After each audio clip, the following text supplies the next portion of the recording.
La importancia de la figura del faraón y su significado. Los egipcios consideraban al faraón como un dios de la tierra y a su vez como representante de la tierra y como representante de los hombres ante los dioses. Se lo identificaba como Horus, el dios del halcón, de la realeza, y como hijo de Ra, el sol, y simboliza la unión de lo cósmico con lo humano. Cambios en la imagen del faraón a lo largo de las distintas épocas. La imagen de monarca se ha distinguido al rey, guerrero unificador del territorio, al dios absoluto vigente en el reino antiguo, al buen pastor de un pueblo en el reino medio o al líder militar del imperio nuevo. Relación entre el faraón, el Nilo y las cosechas. En este sentido, el faraón garantizaba la prosperidad del reino a través de las crecidas del Nilo y las buenas cosechas. Enumeración de símbolos del poder real. Los cetros más utilizados eran el cayado y el flagelo. El primero hace referencia al bastón que utilizaban los pastores para conducir a las ovejas, mientras que el segundo era un bastón corto con cintas y perlas colgantes.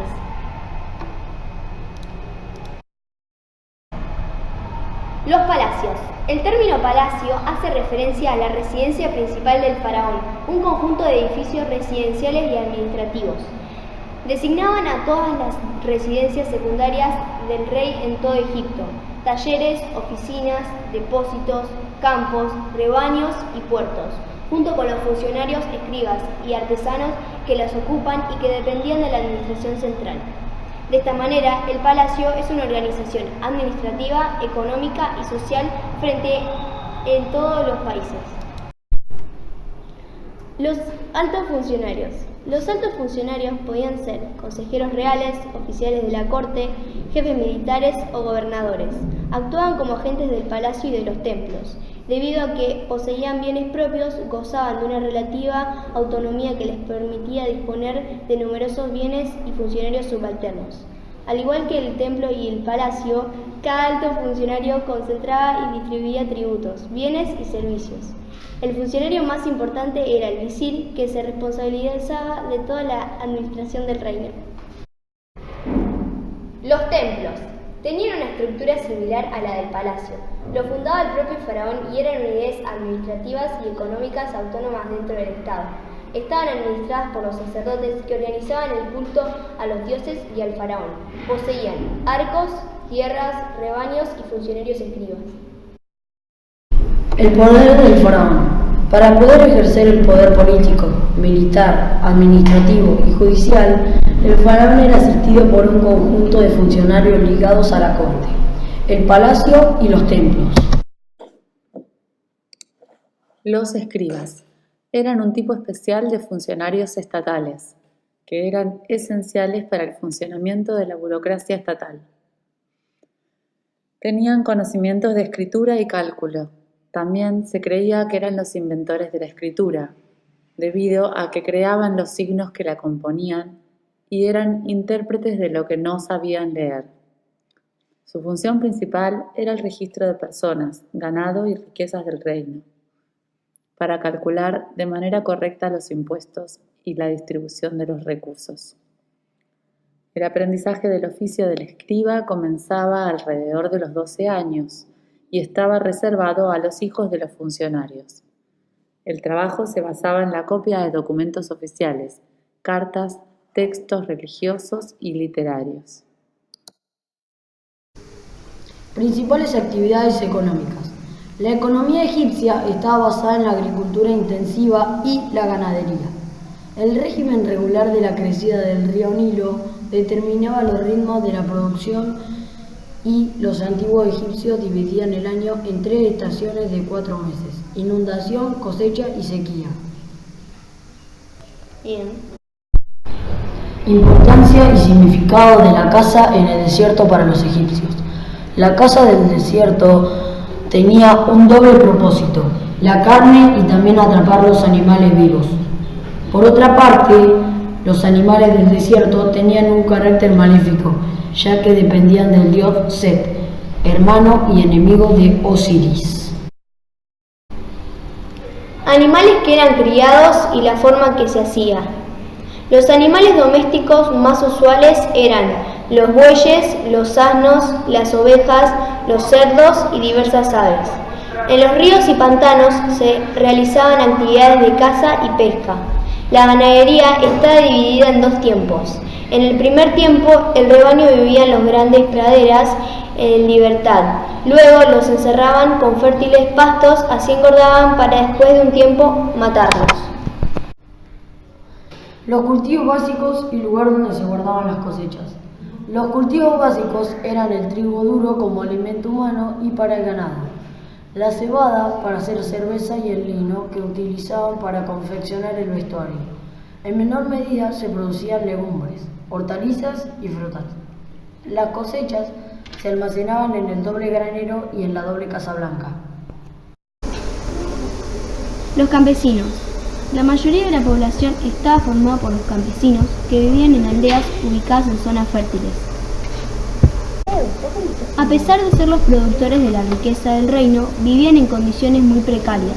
Sus casas eran simples cabañas de barro y paja, sin ventanas ni divisores, con el piso de tierra y un hogar interno. Este espacio era compartido con diversos animales domésticos. En caso de no cumplir con lo requerido, tanto los campesinos como sus familias podían sufrir duros castigos que iban desde simples azotes hasta la esclavitud. Ante esas duras condiciones de vida, la forma de resistencia más habitual de los campesinos era la huida de los campos. ¿Cómo era la distribución de las tierras? Las tierras en el antiguo Egipto estaban distribuidas entre los distintos sectores sociales.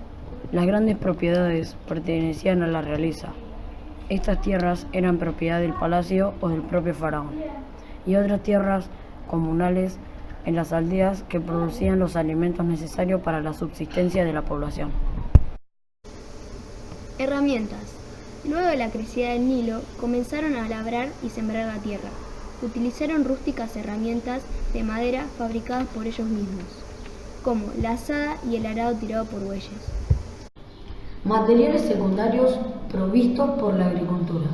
La agricultura también provenía de materias primas para la fabricación de ladrillos y vasijas de arcilla.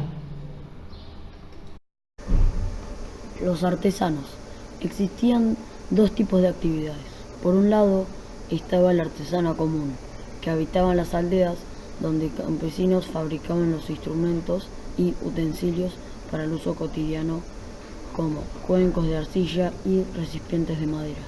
Por otro lado estaba el artesano de alta calidad, ubicado en los grandes talleres del faraón, o de los templos o de los altos funcionarios, y que era llevado a cabo por un artesano calificado. Las actividades artesanales y ellos eran muy valorados en todo Egipto. Las mujeres egipcias. Las mujeres egipcias podían recurrir a la justicia, hacerse representar como demandantes y dar testimonios, como los hombres. También poseían bienes propios como tierras y propiedades, las cuales podían vender y comprar. Ellas tenían prohibido el acceso a la alfabetización y, por lo tanto, el ingreso a la burocracia estatal. El único título que se les daba era de señora de la casa, a excepción de la reina y mujeres que formaban parte de la familia real. El poder siempre estuvo en manos de los hombres, y en el periodo de descentralización o debilitamiento del poder central, la situación legal y económica de las mujeres podía empeorar. La religión egipcia. Diferencias entre la religión oficial, cultos locales y creencias populares. La religión oficial tenía vigencia en todo el reino, en cambio, los cultos locales eran propios de una ciudad o región. Además, las creencias populares estaban formadas por las creencias de personas comunes. Principales dioses y su significado. Ra, dios del sol y creador del mundo. Horus, dios de los cielos, símbolo divino del rey. Osiris, señor del mundo subterráneo, de los renacimientos y juez de los muertos. Isis, esposa y hermana de Osiris, madre de Horus, diosa de la recreación y de la seguridad de la vida. Set, dios de la fuerza del caos, asesino de Osiris y rival de Horus. Anubis, que preside los embalsamientos y acompaña a los muertos. Pat, dios de los artistas y artesanos. Divinidades menores. Bes, protector del hogar y los niños. Con su cuerpo monstruoso tenía alejados a los malos espíritus. Taweret, que con su cuerpo mujer, vientre ancho, patas de león y cabeza de hipopótamo era la divinidad protectora de las embarazadas. Actividades y provisiones en los templos. Los templos estaban consagrados a las divinidades locales. Los sacerdotes llevaban ofrendas y cuidaban la estatua del dios. Las personas comunes no participaban en la ceremonia. Tenían prohibido el ingreso al templo, incluso la completación de la imagen del dios. ¿Qué creencia era importante? La creencia más importante era que la vida continuaba después de la muerte. Preparación de la tumba. Las tumbas se decoraban con pinturas y estatuas de la persona. Se acumulaban en ellas bienes materiales, utensilios, comida y el cuerpo momificado del difunto. Una vez hecho esto, la momia era envuelta en varias capas de tela fina. Se protegía con amuletos y se lo colocaba en uno o varios ataúdes. ¿Qué se colocaba en el ataúd durante el Imperio Nuevo? En el ataúd durante el Imperio Nuevo se colocaba un papiro con conjuros y fórmulas mágicas que el difunto debía recitar ante el tribunal a fin de pasar con éxito el juicio.